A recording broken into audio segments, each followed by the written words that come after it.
Y hoy queremos declarar que tenemos un Dios grande, un Dios fuerte, Padre. Que tú eres, Señor, el Dios de los imposibles. Hoy estamos creyendo, Señor.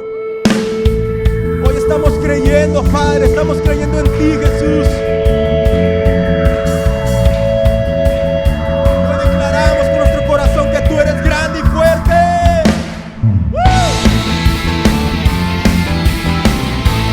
Eres grande y fuerte, Jesús.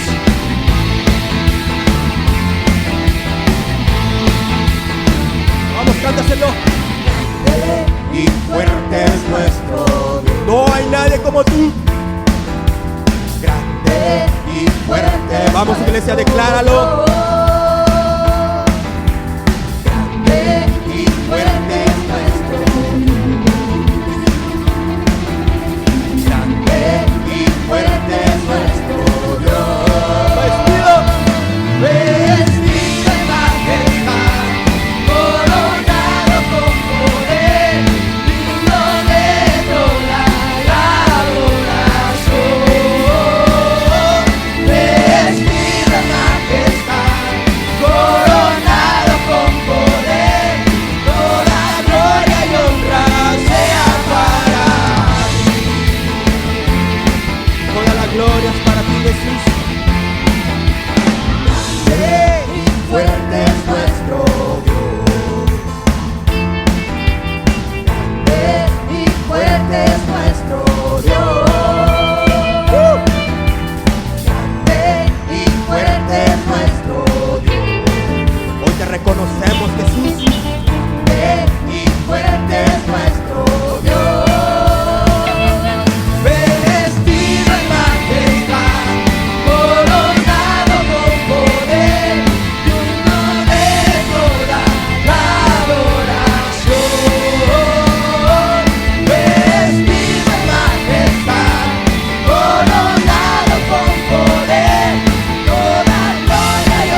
Decláralo como el único rey.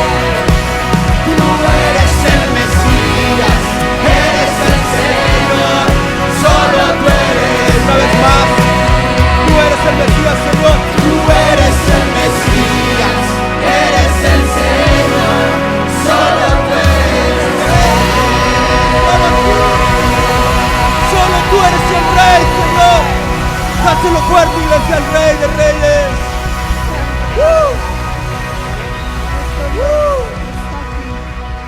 Podemos sentir, Señor, tu presencia, Padre.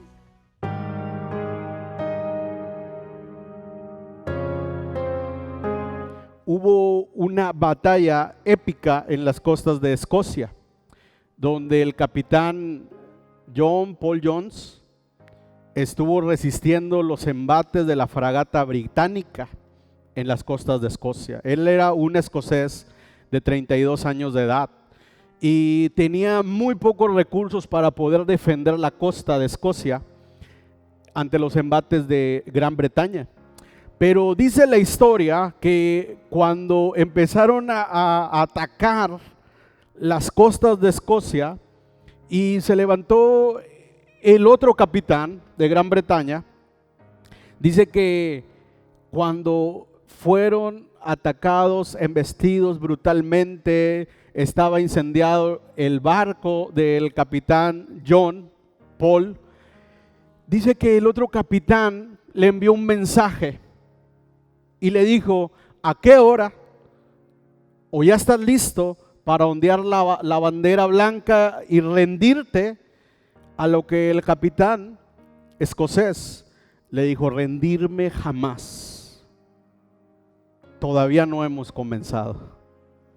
Y déjeme decirle que esto es algo que nos debe de motivar a no rendirnos jamás.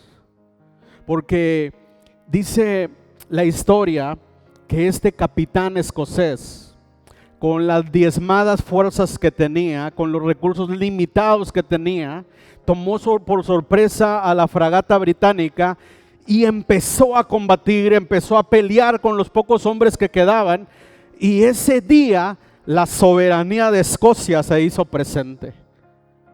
Déjeme decirle que no importa en qué condición se encuentre, qué tan debilitado esté, quizás está en sus fuerzas menguando, quizás el enemigo de su alma, de su vida, de su familia, de su matrimonio, de sus finanzas le está diciendo: ¿a qué hora te vas a rendir?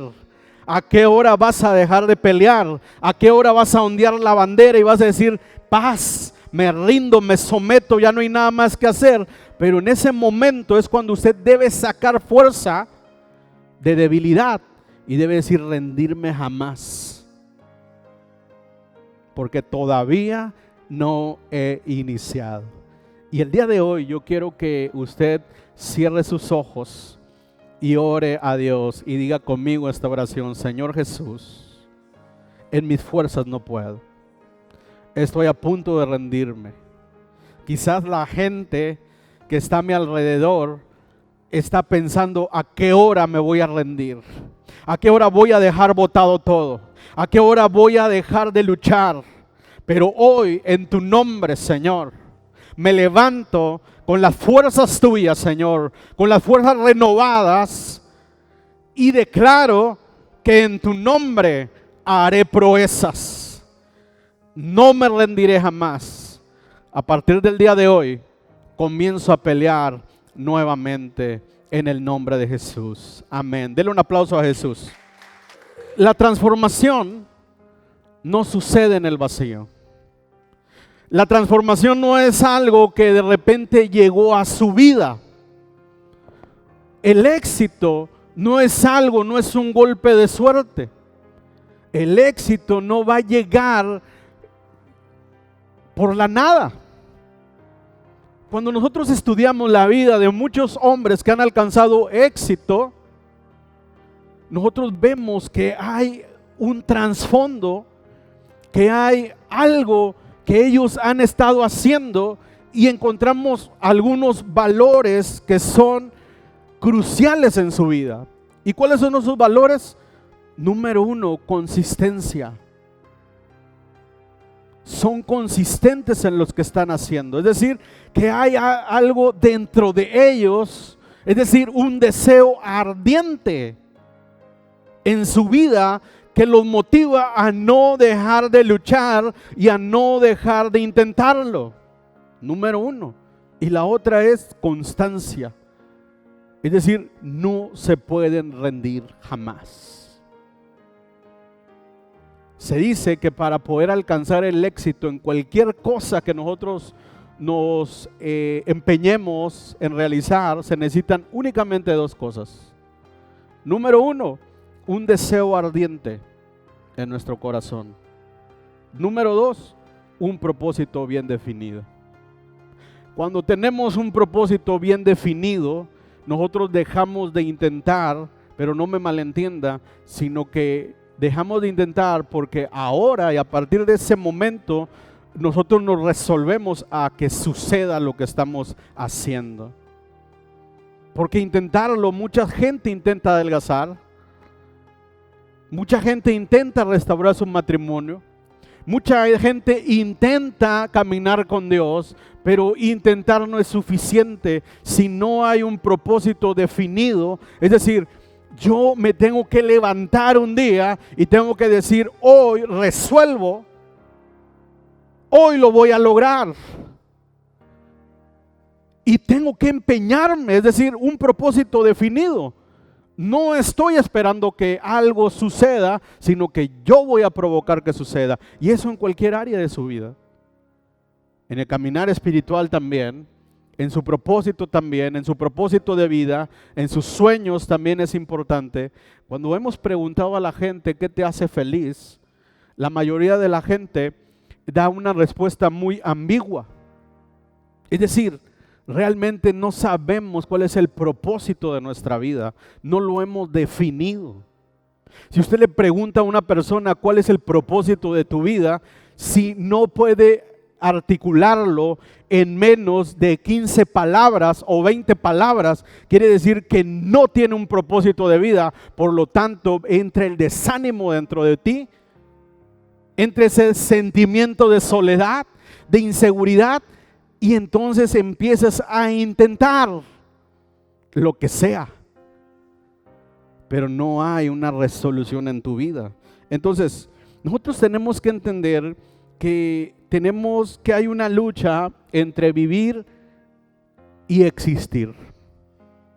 La mayoría de la gente, y me da tristeza que muchos de la nueva generación, muchos jóvenes solamente están existiendo, pero no están viviendo. ¿Cómo lo puedo ver? Lo puedo ver en su horario. Se levanta a las 2 de la tarde el muñeco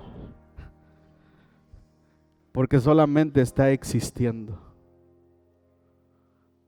Es decir, no sabe por qué está aquí, no sabe cuál es su propósito.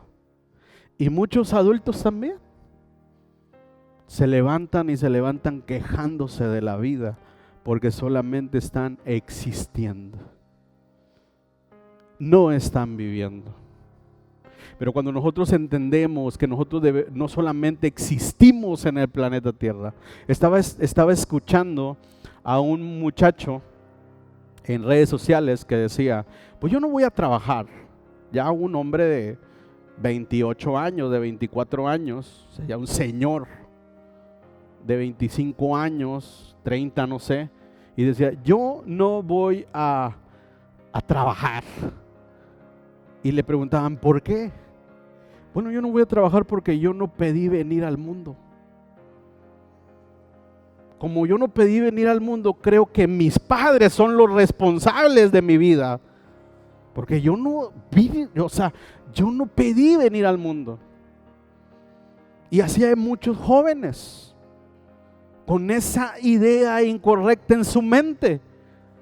Y muchos que somos adultos ya, incluso casados, todavía seguimos en esa inmadurez. Pues yo no sé ni por qué estoy aquí, Dios me trajo, pero pues yo no lo pedí. Y entonces leí la contraparte, o vi en redes sociales la contraparte de una señora que le dice a su hija: ma, es que yo no pedí venir al mundo. Y dijo: no, no me eches la culpa a mí, decía la mamá. Tú fuiste la que ganaste la carrera. Y te injertaste en un óvulo. Y aquí estás. Así es que nadie te trajo. Así es que contéstele así a su hijo: hey, nadie te trajo, hey, tú estabas ahí, ganaste la carrera, y si ganaste la carrera es porque hay un plan para ti. Ahora hay que descubrirlo. Amén. Y estamos aquí en esta iglesia porque esta es una iglesia de propósito. Es una iglesia de líderes. Es una iglesia donde dejamos de intentar. ¿Por qué? Porque sabemos que si nos resolvemos como el capitán escocés, yo no me voy a rendir.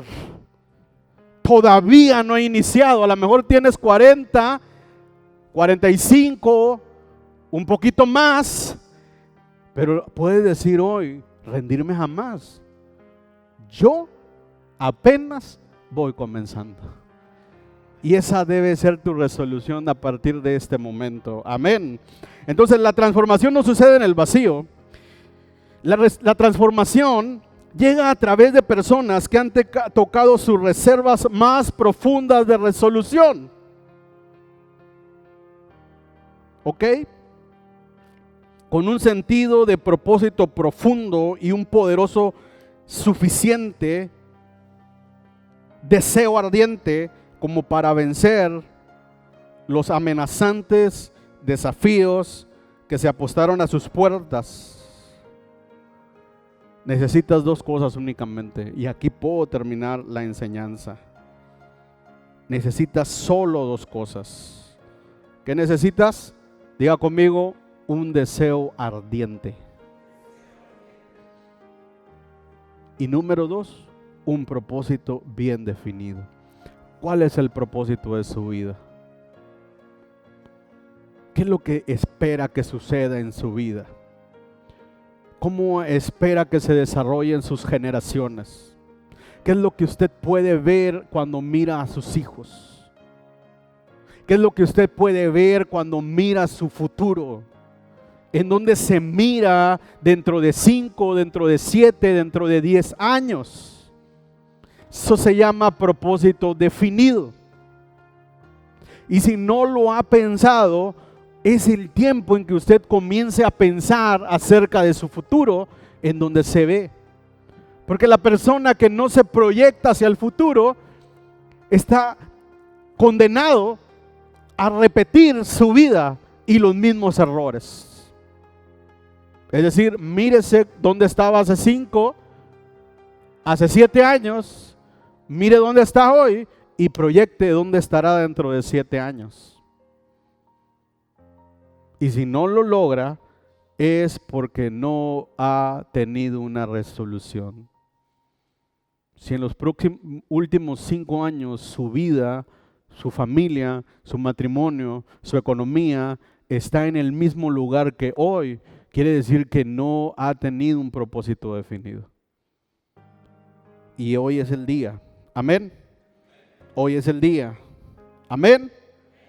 Ahora, quiero hablarles acerca de este tema. Se llama las 4 preguntas más importantes de la vida. Y déjeme decirle que cuando el peso del destino pende de un hilo, hay 4 preguntas básicas que nos llevan a la fuente de esa resolución y propósito. Es decir, hoy, si usted no se había tenido una resolución y un propósito definido, hoy a través de esas 4 preguntas, usted se va a encontrar con la fuente de esa resolución y ese propósito. Estas preguntas son las que todo ser humano batalla en algún momento de su vida. Ahora, como nosotros respondamos estas preguntas, dará forma a nuestras decisiones y determinará el estilo de vida. Entonces, cuando nosotros encontramos estas preguntas y nos topamos con ellas, la forma en que nosotros respondamos es que va a determinar nuestro estilo de vida. ¿Ok? Así es que vamos a comenzar. La primera pregunta es, ¿hay un Dios? Esa es la primera pregunta. ¿Hay una inteligencia? ¿Hay un poder que está sobre este universo? ¿Ok? Y esa es la primera gran pregunta. ¿Existe un Dios? Y yo no sé si en algún momento de su vida usted se hizo esta pregunta. ¿Existe un Dios? ¿Ok? Y esa es la primera pregunta. La manera en que usted responde a esa pregunta, ¿qué es lo que va a hacer? Va a provocar el curso de su vida, la resolución y el propósito. ¿Ok? Hay un Dios. Yo me acuerdo que cuando yo era pequeño fue cuando empecé a generar esa fe en que existe un Dios. Me acuerdo que tenía, no sé, a lo mejor 8 años de edad, cuando me empecé a preguntar si existe un Dios, por qué mis padres tienen fe, por qué mis padres tienen que ir el domingo a la iglesia, por qué mis padres tienen que ofrendar y tienen que diezmar, por qué mis padres oran, por qué cuando entraba a la habitación miraba a mi padre leyendo un libro todo el tiempo, y por qué a veces que entraba lo miraba arrodillado orando. Y entonces esas preguntas empezaron a venir desde que yo era un niño, estaba en tercero o cuarto de primaria, y empecé a preguntarme si existía Dios, porque le pregunté a mi padre, ¿qué estás haciendo? ¿Por qué lees ese libro? ¿Y por qué es tan importante para ti? Porque cuando entro te veo hincado y te veo hablando solo. Y entonces mi padre decía, no estoy hablando solo, estoy hablando ¿con quién? Estoy hablando con Dios. Y empezó ahí la curiosidad, y desde ese momento empecé a entender que existe una fuerza sobrenatural. Conforme fueron pasando los años, empecé a tener una mayor certeza de que existe un Dios. ¿Por qué le digo?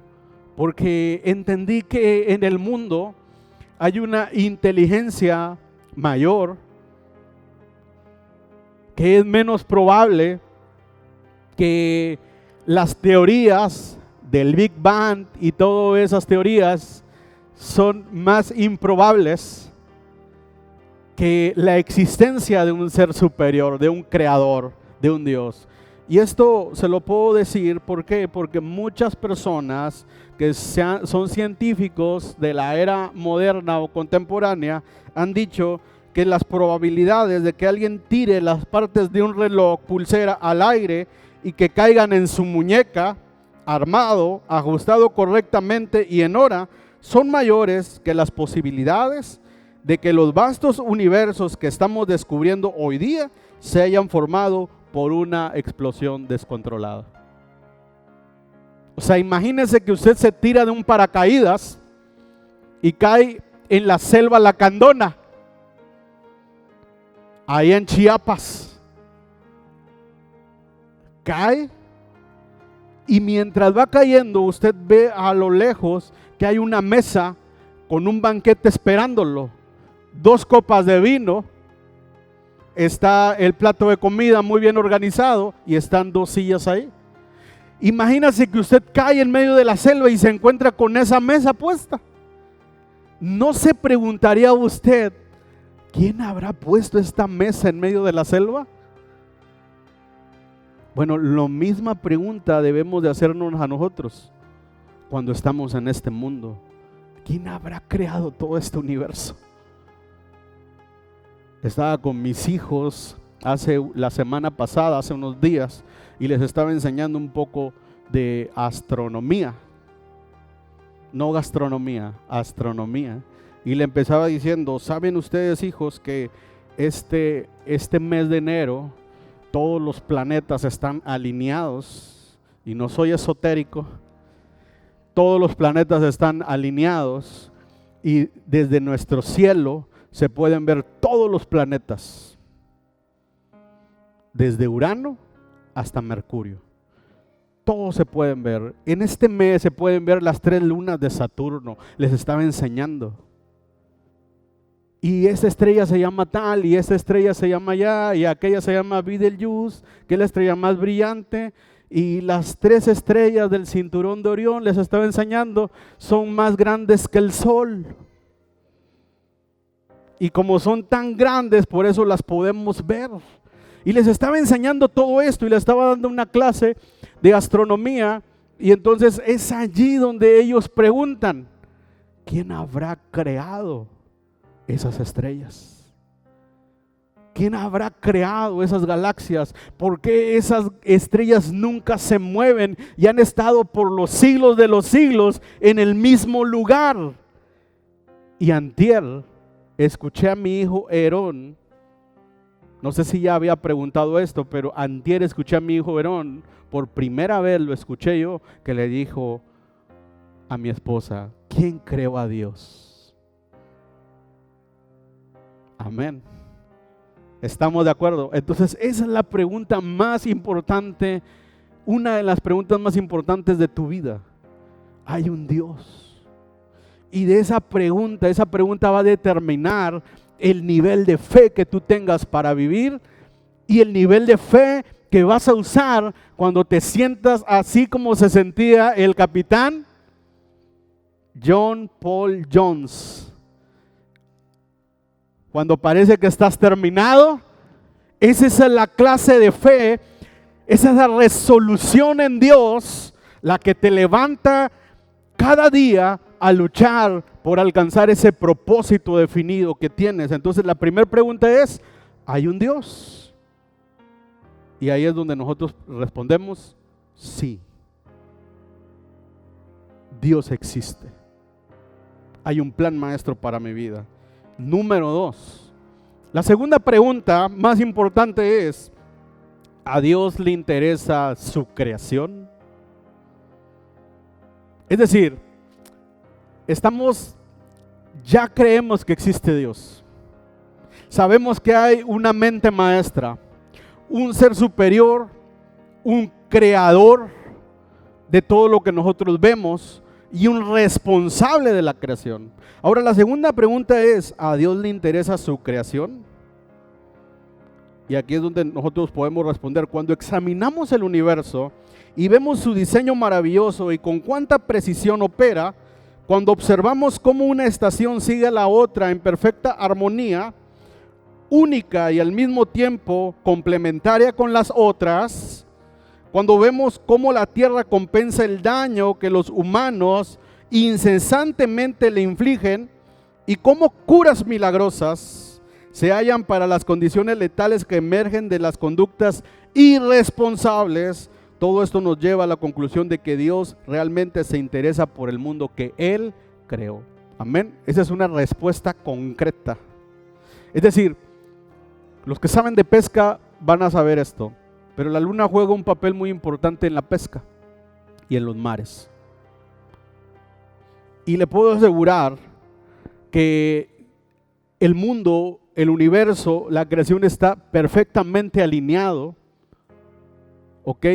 Y con tanta precisión opera, que todo en la vida tiene un orden y un propósito. Es decir, las lumbreras que nosotros vemos, las estrellas, la luna, el sol, tienen una función y están operando en una precisión. Por ejemplo, usted sabía que si la luna se acerca demasiado a la tierra, provoca los tsunamis. ¿Qué quiere decir eso? Que existe una fuerza responsable por mantener a la luna en su sitio. ¿Estamos? Que existe una mente o un ser superior responsable que es lo que trae las curas para todos los virus letales que el ser humano ha traído a existencia. Acabamos de salir, ¿no? El 2020, ¿se acuerda? Hubo un virus, ¿verdad? Que acabó o aniquiló con mucha población. Pero alguien, ¿verdad?, descubrió una vacuna y se pudo controlar esta situación. ¿ok? Se puso con tener. Bueno, es decir, que nosotros podemos resolver que existe un Dios que le interesa su creación y por eso el mundo no se ha acabado. Por eso el ser humano no ha terminado con esta creación. ¿Ok? ¿Estamos? Entonces la tercera pregunta es, si existe un Dios, número 1, que sabemos que sí. Número 2, que se interesa por su creación. Está claro eso. Él es responsable de tener todo en su sitio, ¿ok? Operando complementariamente, ¿ok? La tercera pregunta es, ¿Dios se interesa por mí? ¿Ok? Imagínate esto, ahorita que vamos a entrar al mes de febrero, imagínate que vamos a la Riviera Maya, voy con mi esposa a la Riviera Maya. Amén, dice, volada. Y estamos allí en, ¿cómo se llama eso? En Isla Mujeres, en la Puerta del Sol, en donde sale el sol por el mar y hay una puerta, hay un orificio de este tamaño, naturalmente hecho, y por ahí pasa el sol. Y estamos ahí justamente viendo cómo el sol está saliendo y cómo está entrando por esa puerta. Imagínate que yo le digo a mi esposa, o todavía no es mi esposa, es mi novia, ¿no? Y yo le diría, ¿me amas? Y ella dijera, amo esta puesta de sol, amo el mar, amo esta montaña, amo la península del Caribe, amo las estrellas, amo todo, pero nunca me dice si te amo. Imagínate qué caso tendría que estuviéramos los dos juntos en ese lugar y que ella no me amara a mí. O sea, ahora imagínate que estás en este mundo donde dice la Biblia que el firmamento anuncia la obra de Dios, cuentan las obras de sus manos, y que no me ame Dios.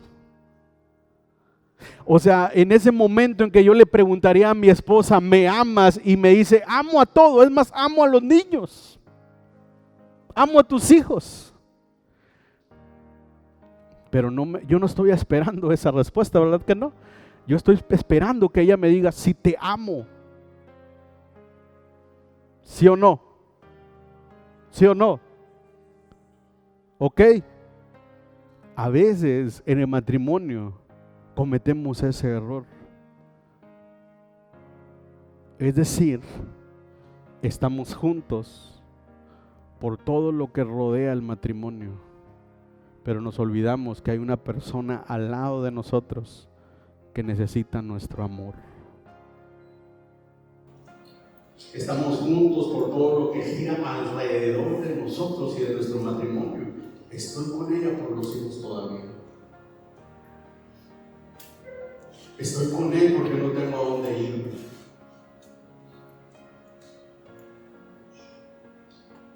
Amén.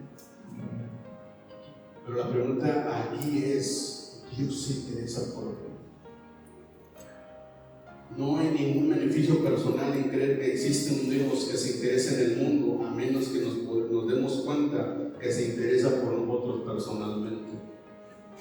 No tiene sentido creer que existe un Dios que creó el universo, que creó al ser humano, que sostiene al mundo entero, que sostiene los vastos universos, pero que no se interesa por ti. Entonces la respuesta es, Dios se interesa por ti. Dios te ama con un profundo amor, porque la Biblia dice que Él envió a su Hijo Jesucristo al mundo para poder restaurar su relación contigo. Amén. Mira, la palabra de Dios es bien clara, porque dice en Génesis que cuando el ser humano falló, cuando desobedeció, dice la palabra de Dios que Dios vino para poder encontrarse con él. Y dice la palabra de Dios que él bajó y que buscó al hombre en el huerto de Edén y no lo encontró porque el hombre se estaba escondiendo de Dios, porque había miedo, había vergüenza, había culpa, porque había desobedecido. Pero dice la palabra de Dios que Dios se interesó tanto en el ser humano que bajó en el huerto de Edén y quiso restaurar la relación con el ser humano, porque es importante la relación que Dios quiere tener contigo. Entonces no importa que te hayas equivocado, no importa en qué estés. ¿Me explico? ¿Cuántos errores has tenido? Dios siempre va a buscar generar esa relación y restaurarla, esa relación contigo. Ahora, eso pasó en el principio en el Edén, pero la Biblia habla también que Jesús vino a recuperar lo que se había perdido. Dice la palabra de Dios que Dios envió a su Hijo unigénito y lo envió a una cruz para poder restaurar esa relación. Entonces, aquí la pregunta es: ¿se interesa Dios en mí? Y la respuesta es: claro que se interesa en ti.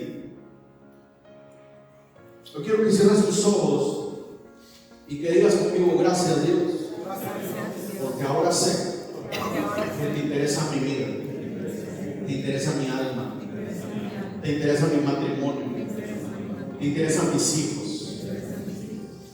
Abro mi corazón y te recibo como Señor y Salvador. Amén. Ahora, la cuarta pregunta, y aquí quiero terminar.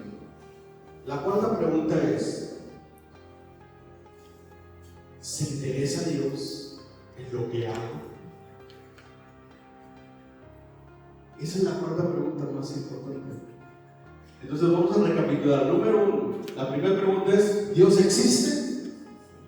La segunda pregunta es: ¿Dios se interesa en su creación? Sí. La tercera pregunta: ¿Dios se interesa por mí? Claro que sí. Ahora, la cuarta pregunta es: ¿Dios se interesa en lo que hago? Y la respuesta es sí. Dios se interesa en lo que haces. A Dios le interesa todo lo que estás haciendo. Si así no fuera, te aseguro que el día que te bautizaron, la persona que te bautizó te hubiera sumergido 3 minutos en el agua para acelerar el proceso y que llegara rápido con Dios. Pero no es así. Es decir, que cuando te bautizas en la fe cristiana, te bautizan y luego te sacan del agua y te dicen: ahora tienes que empezar a vivir una nueva vida. Tienes que empezar a vivir para Dios.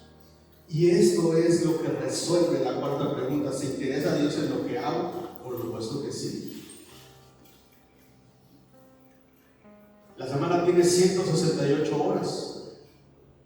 Es decir, que Dios, o sea, no solamente Dios está interesado, o solamente Dios está aquí durante las 4 horas que permanecemos en su presencia. ¿Me explico? O sea, las otras 164 horas, Dios está allá en el cielo, de decían los jóvenes, en su trono, con barba blanca y con un gran centro, ordenando todo. No es así. No es así. Es decir, que a Dios le interesan esas 4 horas que estamos aquí, pero también le interesan las 164 horas que estás en tu casa, que estás en tu trabajo, que estás haciendo lo que sea que hagas.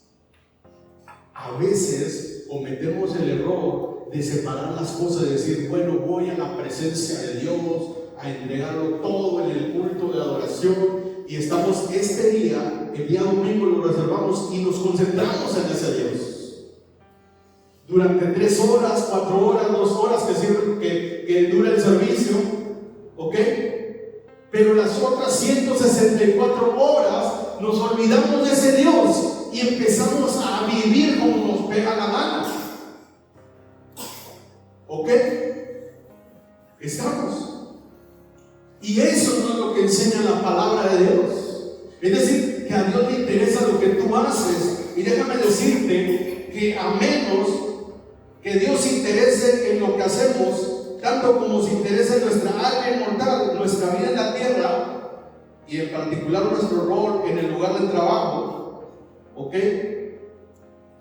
Nunca pasaremos de ser meros sobrevivientes en un campo de prisioneros de guerra espiritual. ¿Qué quiere decir eso?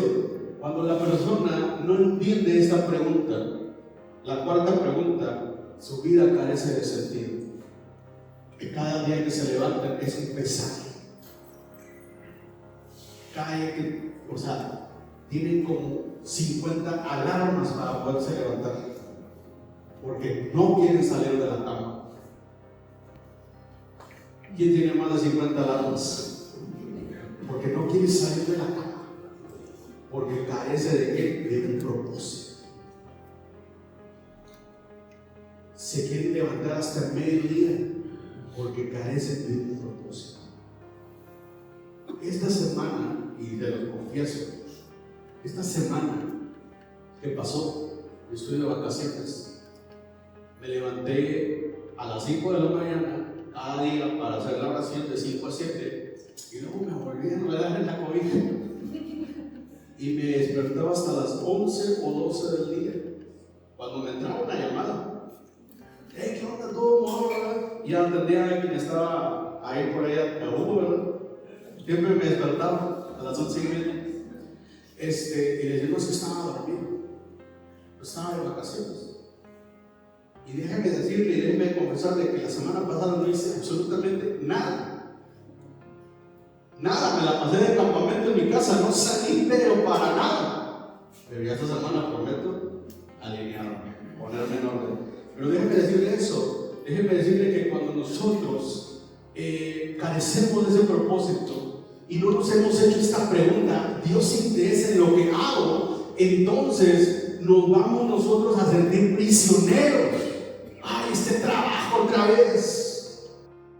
Entonces, déjame decirte el día de hoy que en el lugar donde tú te estás desempeñando, seas una ama de casa, o seas un vigilante como yo, o seas un gerente, o seas un jefe, o seas un ingeniero, un doctor, un abogado, en el área en el que tú te desempeñas, esa es tu área de influencia y Dios te puso en ese lugar por alguna razón. Y tienes que empezar a vivir con propósito esa razón. Y cada vez que laves los trastes, aunque veas la montañota de trastes, no estés renegando de lavar trastes, sino que di, voy a bendecir a mi familia a través de esto. Y cada vez que agarras el plato de tu esposo, amor, lávalo bien, Dios te bendigo en el nombre de Jesús, que vengan los frijoles ahí todos empapados. Cada vez que vas a echar una carga de ropa, estos calcetas y pan, empieza a bendecir a tus hijos, empieza a bendecir a tu esposo, empieza a bendecir tu familia. Cada vez que salgas al trabajo, no vayas pensando otro día en el trabajo, ahorita estuviera acostado en mi casa con este friazo. Empieza a dar gracias a Dios porque tienes un trabajo, porque ese trabajo sustenta a tu gente, sustenta a tu familia, bendice todo lo que hagas. ¿Sabes por qué? Porque dice la Escritura que todo lo que hagas, sea de palabra o de hecho, hazlo como para el Señor. ¿Por qué dice eso la Escritura? Porque Dios está interesado en lo que estás haciendo. Dios no solamente está aquí en el culto del domingo, Dios está las 168 horas del día contigo. Cada día de la semana está contigo. Está cuando te levantas y está cuando te acuestas. Estás cuando comes y estás cuando sales a trabajar. Todo el tiempo está en Dios, porque está interesado en todo lo que estás haciendo. Entonces, cuando nosotros nos damos cuenta de eso, hermanos, nosotros empezamos a vivir con propósito. ¿Y sabes qué es lo mejor? Empezamos a tener sentido. Todo lo que hacemos empieza a cobrar un significado de vida. Todo lo que hago tiene un significado y le empiezo a poner un valor. Y eso es lo que en un momento dado te voy a decir: no me voy a rendir. No me voy a rendir de pelear. No voy a tirar toda la borda, aunque crean que la gente que esto está acabado. Yo me voy a levantar. Amén. ¿Cuál es el sentido de creer en Dios si Él no puede estar con nosotros y para nosotros en un lugar tan importante como nuestra carrera o entorno de trabajo? Amén. Déjame decirle lo siguiente, que me di cuenta de esto. Una ocasión, me acuerdo que mi padre salió de la ciudad y yo andaba mal, andaba rebelde. Entonces agarré las llaves de su camioneta, la agarré y salí de andar de parranda con mis compañeros de la escuela. Y me acuerdo que en esa travesía perdí el control porque iba muy recio y ¡hola! Que me estrello contra un poste y choqué la camioneta de mi papá. Y me acuerdo que estaba mi hermano más grande y le hablé y ya fue por mí, le trajo la camioneta en grúa y toda la onda. Y me acuerdo que yo estaba muy preocupado por la camioneta porque había dado un buen golpe y había causado daños. Y me acuerdo que mi papá regresó del viaje, ya sabía que había chocado, se tuvo que regresar de donde andaba. Y me acuerdo que cuando entró a la casa, a mí se me bajó la sangre, o se me subió, no sé qué pasó, porque tenía que dar cuentas. Pero ¿sabes qué es lo que hizo mi papá? Me dijo: ven. Me metió al cuarto como era su costumbre cuando éramos pequeños, y siempre que nos portábamos mal nos decía: ¿qué te mereces? Era maltrato psicológico. ¿Qué te mereces? Y yo: no, pues que me pegues, pues. ¿Cuántos te mereces? Todavía no podía ver, que van a ver hasta ahorita copiando, pero no, pues 2. Bueno, y agarraba el cinto y 2 cinturonazos. Listo, ya nos despachaba. Esa era la cuota. Y me acuerdo que me metió al cuarto y dije: ya me va a dar. Y me acuerdo que lo que hizo fue que no dijo nada. Únicamente me dio la mano y me dio un abrazo.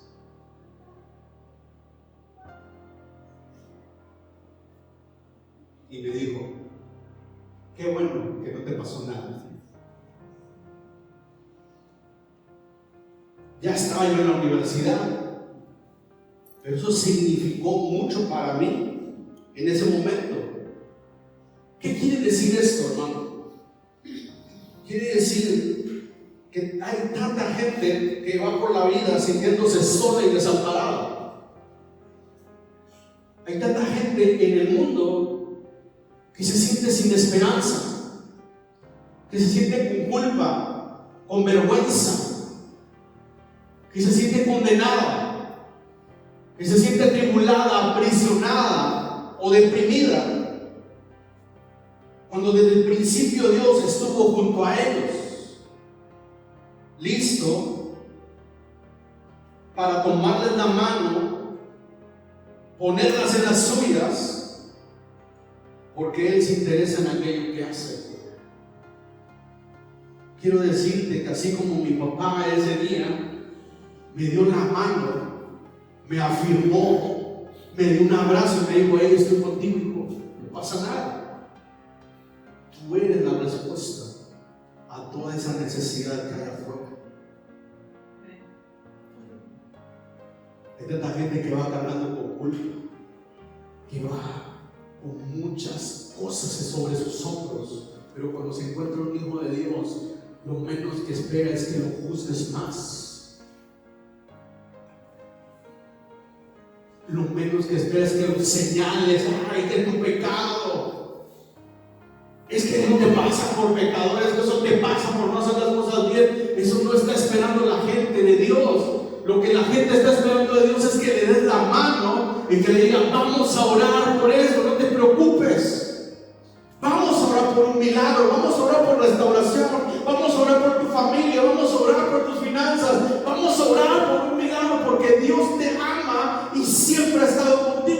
incluso cuando te portaste mal. Yo sabía que me había portado mal, sabía que había hecho algo incorrecto.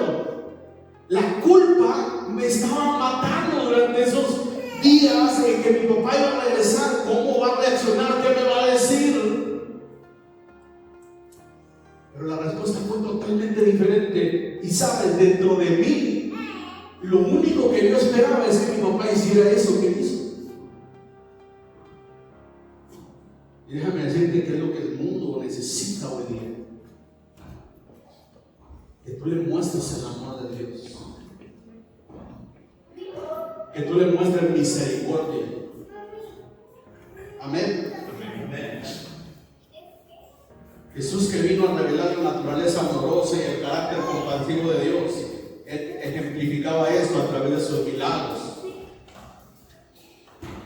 Y eso lo podemos ver en las bodas de Caná, en Juan capítulo 2, en la pesca milagrosa, Juan 21, y cuando Pedro tiene una gran necesidad por pagar sus impuestos y va con Jesús. Imagínate qué tan amoroso y comprensivo es Dios, que Pedro traía un problema financiero porque iba a pagar los impuestos anuales.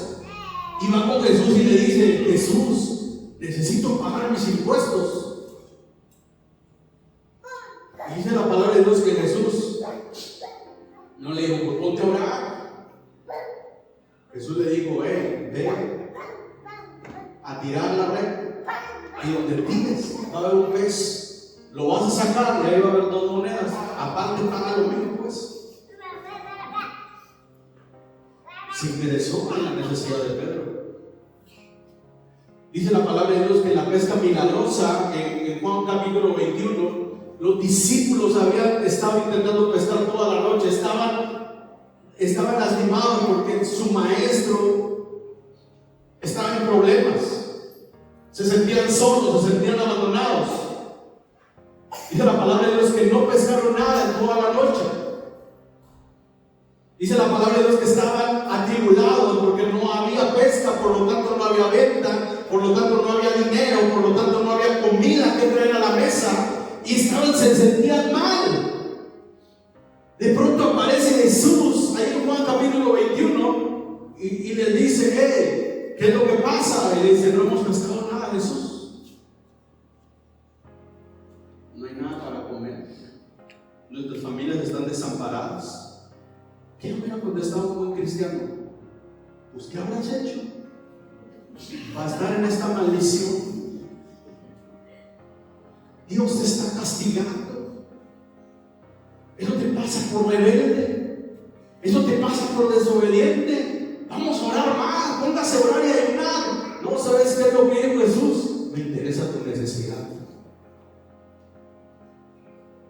Milagro. Vayan mar adentro, tiren la red. Y dice la palabra de Dios que ellos tiraron la red y hubo una pesca milagrosa. Dios se interesa por tu necesidad y se interesa por la necesidad del mundo. Dios no está esperando juzgarte por los errores que cometiste en el pasado. Dios lo que está esperando es que uno le abra su corazón y le diga: Señor, estoy pasando esta necesidad. Cuando una persona venga contigo a platicarte las cosas, no lo señales.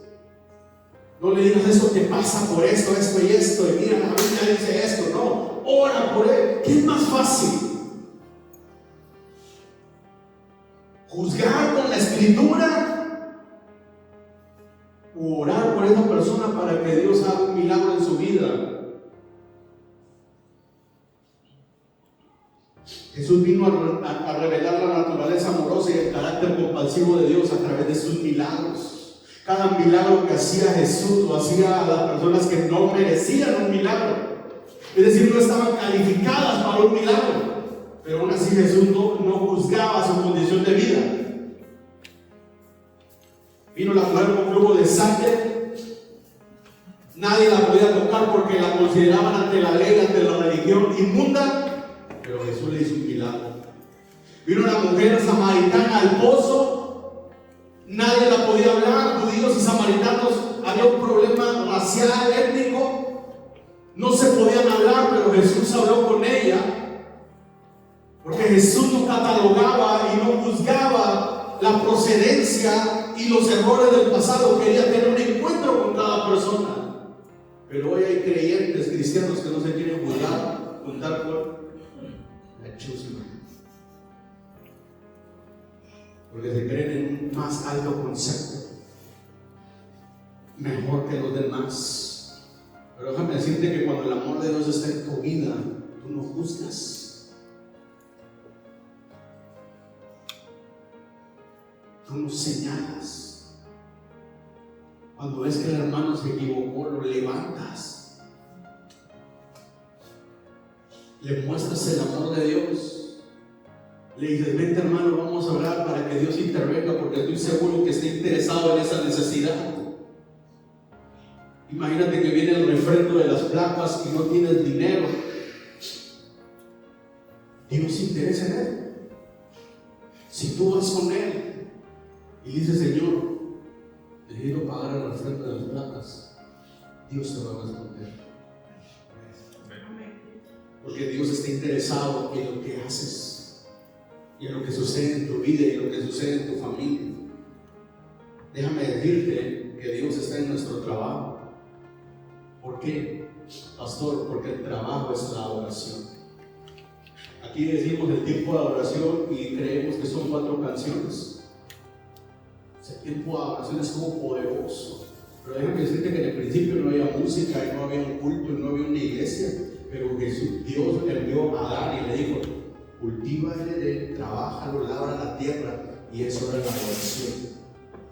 El trabajo que ejecutaba el hombre cada día en el huerto del Edén era lo que mantenía a Dios allí, la presencia de Dios. ¿Qué quiere decir esto? Que tu trabajo es adoración. Cuando lo haces mal, estás adorando mal.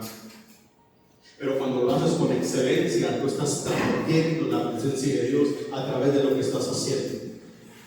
Porque el trabajo, diga conmigo, el trabajo es adoración. Sea lo que hagas, Dios está interesado en lo que estás haciendo. Dios no solamente habita, y la palabra nos dice que Dios no habita en templos de hombres. Dios habita en la alabanza y en la adoración, y tu trabajo es adoración. Así es que mañana que te vayas a trabajar, ve con toda la actitud. Y a lo mejor si dale gloria a Dios, honra a Dios y adora a Dios con tu trabajo, por lo que sea que hagas, ¿sale? Lo que hacemos en la vida es una expresión externa de quienes somos en nuestro fuero íntimo. Dios ha sembrado las semillas en el interior de nuestras almas, y al momento de concebirnos, ¿para qué? Cuando maduremos, a la larga surge una profesión, una vocación o un oficio. ¿Me explico? ¿Por qué seré yo albañil? ¿Por qué yo seré soldador? ¿Por qué yo seré ingeniero? ¿Por qué yo seré doctor? ¿Por qué yo seré abogado? Porque Dios puso esa semilla en ti. Y todos los que entienden de siembra, nadie siembra algo y lo deja ahí que crezca, al ahí se va. No, cuida la semilla que sembró, la cultiva, la abona, la poda, etcétera, ¿verdad? ¿Sí o no? Bueno, Dios sembró una semilla en ti. Y eso que tienes, el potencial que tienes para hacer lo que haces, el oficio en el cual te desempeñas, la profesión, la carrera la cual tienes, es porque Dios está interesado en eso que estás haciendo.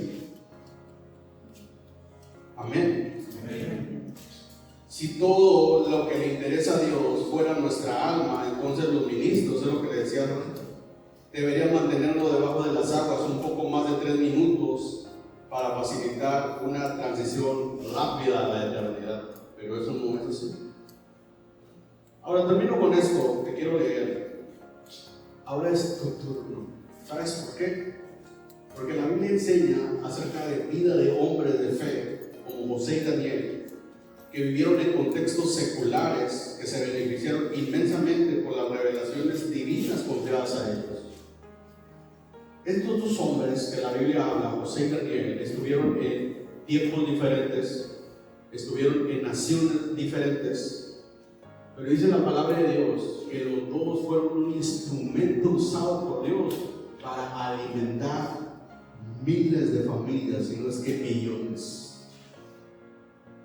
Dios les habló específicamente a ellos y les dio una revelación divina, les dio un carácter, les dio habilidad, sabiduría, inteligencia, les dotó de ciencia para que pudieran administrar naciones completas y llegaron a ser los segundos a bordo de los imperios más poderosos. Daniel de Babilonia, que eran los imperios más poderosos que existían en su tiempo, y José de Egipto. Dios los dotó de sabiduría, de inteligencia. Las revelaciones que vinieron a ellos hicieron que la tierra fuera sostenida por ellos, y sus jefes fueron bendecidos y beneficiados, las naciones, porque ellos tuvieron esa revelación. Entonces, al igual que ellos, ahora te toca. Ahora te toca a ti. ¿Qué hay acerca de usted? ¿Qué haría con el resto de su vida? Son preguntas. ¿Quedará inmovilizado al inicio del sendero que lleva el propósito de Dios para su vida, derrumbándose ante la posibilidad de fallar mientras el miedo y los sentimientos de impotencia los zarandean? Déjame decirte que hay mucha gente que se queda allí, justamente en ese lugar, paralizados del miedo. Cuando Dios te está empujando a que vayas a más, cuando Dios te está empujando a que pases el siguiente nivel, dices, ¿y podré hacerlo? Imagínate cómo se sentía Daniel, cómo se sentía José cuando le dijeron, tú eres el que Dios puso. José, siendo un prisionero, siendo un esclavo, pasó a ser el segundo de Babilonia, de Egipto, perdón. ¿Tú crees que no los zarandeó el temor? Los sentimientos de poder o no poder. Bueno, déjame decirte que Dios te puso en ese escenario para que sigas adelante, para que no te detengas, porque a través de ti Dios, dice la palabra de Dios, Génesis capítulo 12, en ti serán benditas las naciones de la tierra. Y tú debes de creer esa palabra. La Biblia enseña tanto acerca de esto. Y hoy quiero que digas como el capitán John Paul Jones, que digo, rendirme jamás. Yo apenas estoy comenzando. Entonces, la idea de Dios es que prosperes, es que progreses, es que vayas a un nuevo nivel y que no te canses. Termino con esto. Dice la palabra de Dios, no te cansas de hacer el bien. ¿Por qué? Dice, porque un día vas a cosechar si no desmayas.